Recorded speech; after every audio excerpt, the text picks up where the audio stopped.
উনি মুরব্বী হিসেবে আমার একটা শাসন করছে আর আমি ফুত হিসাবে এটা থাপ্পড় গালে নিয়ে নিছি। যদিও উনি আমার আম্মাকে নিয়ে সমালোচনা করছে, সমালোচনা করার পরও উনি আমাকে উত্তর দিছে, তোর মা কুমিল্লা, আমি কি তোরে মারে দেখতে গেছি? তো সমালোচনা তো ঠিকই করে ফেলছে। তখন আমি রাগান্বিত হয়ে বলছি যে সূরা ফাতিহা ঠিক মতো পড়তে পারেন না, তো আপনি সমালোচনা করেন কেন? আমি অনেককে দেখেছি ওই বক্তার ব্যাপারে অনেক মন্তব্য করেছেন। আমি সবাইকে বলবো যে কারোর ব্যাপারে কোনো মন্তব্য করার দরকার নাই। কেউ যদি আমাকে গালিও দেয়, আমি এটার প্রতিবাদমূলক ভাবে কথা বলবো, আমি কাউকে মারবো না। কিন্তু কারোর ব্যাপারে আমরা মন্তব্য, বাজে কথা, কাউকে আমরা আঘাত, এতটুকু আমরা ঠিক রাখি, আল্লাহ কবুল করেন। আমার আম্মা জান অসুস্থ, এক মাহফিলে ওই বক্তাকে আমাকে আগে মাইক দেওয়ার কথা, ওই বক্তা স্টেজে বসা ছিল। পরে আমি মাহফিল কমিটিকে বলছিলাম যে আমার আম্মাটা তো অসুস্থ, আপনারা আমার আগে মাইক দিয়ে দিলে ওয়াদা রক্ষার্থে আসছি, তাহলে আমি তাড়াতাড়ি বাড়ি যেতে পারবো। তো বলে ওনারা ওই বক্তারে নামাই দিয়ে আমার স্টেজে উঠাই দিচ্ছে। আমি ওয়াজ করছি 1 ঘন্টা 20 মিনিট, ওয়াজ করে নামে গেছি। ওই গতকালকের ভিডিওর পরে দেখলাম এই বক্তা বলতেছে যে আমি নাকি 2 ঘন্টা ওয়াজ করছি। আমি ওয়াজ করে নামে চলে গেছি। এরপরে বক্তা আমাকে নিয়ে অনেক মন্তব্য করছে যে কি আমার মার অসুস্থ ফালাই আমি মাহফিল আইলাম কিরে, আমি মানুষের ওয়াদা দিছি, ওয়াদা রক্ষা করতাম না। তো মা অসুস্থ, আমি আমার খেদমতের লোক দিয়েই আইছি, এখনো অসুস্থ বাড়িতে। তো পরে মন্তব্য করার পর গতকালকের মাহফিল আমি ওনার জিগাইলাম যে আপনারে আমি 24টা কল দিছি, 7 নাম্বার কল আমার রিসিভ কইরা আমি যখন জিজ্ঞাসা করছি আমার কইতাছে আচ্ছা রাহ, এখন আমি ব্যস্ত। এরপরে আমি মোট টানা 24টা কল দিছি বক্তারে। দেওয়ার পর বক্তা আমার কল ধরে নাই। পরে আমি গতকালকের মাহফিলের পাইয়া কইছি আপনার তো অনেক ফিকাব, আপনি আমার কলটা ধরেন নাই। কইতেছে মাহফিল করে আসি উজাগরি করি, আমি কল ধরবো কেমনে? তো যখন কল দিছি তখন তো দর্শন কাইটা দিছেন আমার পর। পরে আমি বললাম যে আপনি যে আমার ব্যাপারে আমার আম্মার অসুস্থতা নিয়ে মিথ্যাচার করলেন, এটাকে আপনি ঠিক করলেন? তখন আমার কইতেছে যান। তারপরে আমি কইলাম যে সূরা ফাতিহাটাও তো ঠিক মতো পড়তে পারেন না, কিন্তু সমালোচনা ভালোই করেন। এটা বলার পরে আমার গালে একটা থাপ্পড় লাগাইছে। আপনার কাছে কি মনে হয় এই থাপ্পড়টা খাই আমার দাম কমে গেছে? ওই এলাকার মাহফিল কমিটি, এলাকার মানুষ যারা প্যান্ডেলে ছিল, এরা স্টেজে জুতা মারছে, এরা নামাইয়া নিয়ে এমন ভাবে ফিরাইছে আর মাথার টুপি পর্যন্ত পিলাইছে। আমি নিজে মাইকে বলছি যে আপনারা শান্ত হন, এ যা করছে এর কর্ম করছে, আপনারা উগ্র হয়েন না। পরে আমি মিলাদ ক্যাম্প করে মুনাজাত দিয়া মাহফিল থেকে আসছি, হাদিয়েও দিছে। পরে এই বক্তারে বাইর করার জন্য মনে এলাকার চেয়ারম্যানে ওই শায়েস্তাগঞ্জ থানার পুলিশ পাঠাইছিল। আমি আগে আমার মতো আসছি, সুন্দর মতো। এলাকার যুব সমাজ বলছে হুজুর যদি আমাদেরকে মুরব্বীরা বাধা না দিত, এরা আমরা সেফডই করে লইতাম। আমি চাই নাই যে কোনো দ্বন্দ্ব হোক, আমি চাই নাই যে কোনো উগ্রবাদিতা হোক।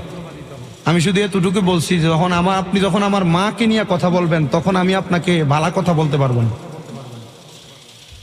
আমি ডাইরেক্ট বুঝি সমাজে বহু সমালোচনা, বহু কাজ হবে। আমি যে আমার অসুস্থ আম্মাটার জন্য কি কাজ করছি, আমার এই ছোট ভাইটা আমার, তারই জিগাইয়েন, অথবা আপনারা সবাইরে দাওয়াত দিয়ে গেলাম আমার বাড়িতে যাইয়েন। PLID অপারেশন হয়েছে, তো হাঁটতে চলতে পারছে না। আমি আমার এই হাতগুলা দিয়া বললে গুনাহ হবে না, আমার শরম দাম কমবে না। আমি বক্তাই হয়েছে, আমি এলেম দিয়া না, আমার মা বাপের দোয়া দিয়ে আমি আমার এই হাতগুলা দিয়ে আমার মার প্রস্রাব পায়খানাটি সাফ করা লাগছে। আমার গুণ হইব? তবুও যাক, যত কিছু হয়েছে এখনো তো খেদমত চলে।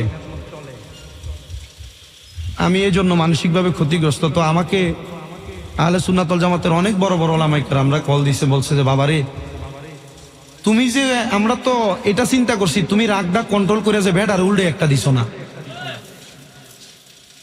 আমি কইলাম যে আমি রাগ কন্ট্রোল করে বেটারে মারবো কেন? উনি ওনার নিজের কর্মের পরিচয় দিচ্ছে। আর উনি যদি সূরা ফাতিহাটা ক্লিয়ার করে পড়তে পারে, দেখি ইন্টারনেটে আইসা একবার সূরা ফাতিহাটা ক্লিয়ার করে পড়া দিতে পারে। কাদা ছোড়াছুরি হবে বিদায় আমি এটা নিয়ে বাজে কোনো মন্তব্য করার চেষ্টা করি নাই। সুন্নি যত মানুষ সোশ্যাল মিডিয়া এগুলা দেখেছেন, আপনারা এগুলা দেখে শুধু নিজেদের জায়গায় স্থির থাকেন। স্থির থেকে এতটুক মাইনা নেন যে উনি মুরব্বী হিসেবে আমার একটা শাসন করছে আর আমি ফুত হিসাবে এটা থাপ্পড় গালে নিয়ে নিছি। কথা ঠিক আছে না? যদিও উনি আমার আম্মাকে নিয়ে সমালোচনা করছে, সমালোচনা করার পরও উনি আমাকে উত্তর দিছে, তোর মা কুমিল্লা, আমি কি তোরে মারে দেখতে গেছি? তো সমালোচনা তো ঠিকই করে ফেলছে। তখন আমি রাগান্বিত হয়ে বলছি যে সূরা ফাতিহা ঠিক মতো পড়তে পারেন না, তো আপনি সমালোচনা করেন কেন? তা আল্লাহর দরবারের ফয়সালা আল্লাহ কিভাবে কি রাখছেন। তো আমি আপনাদের সবার কাছে বলবো, আপনারা আমরা যারা তরুণ বয়সে ওয়াজ করি, এতে বললাম 261টা মাহফিল করছি, 261টা মাহফিলে যদি 1.5 ঘন্টা করে ওয়াজ করি, আপনি এই 1.5 ঘন্টার 261 দিয়ে গুণ দেন, ধরেন 261 ঘন্টা, 261 ঘন্টা কথা বলার পরে কি আমার 10টা ভুল বক্তব্য আসতে পারে না? ভুল বক্তব্য আসার পর আমি যদি ভুলের উপর অটল থাকি, তখনই না দেখা যায়। আমার জীবনে আমি যে ওয়াজ করি 10 বছর 17 সাল থেকে চলতেছে, আমার 3-4 বার অনেক কথা আমার মুখ দিয়ে আসছে, যে কথার কারণে আমি সমালোচিত হয়েছি। কিন্তু সমালোচিত হওয়ার পর আমি আল্লাহর দরবারে তওবা করেছি।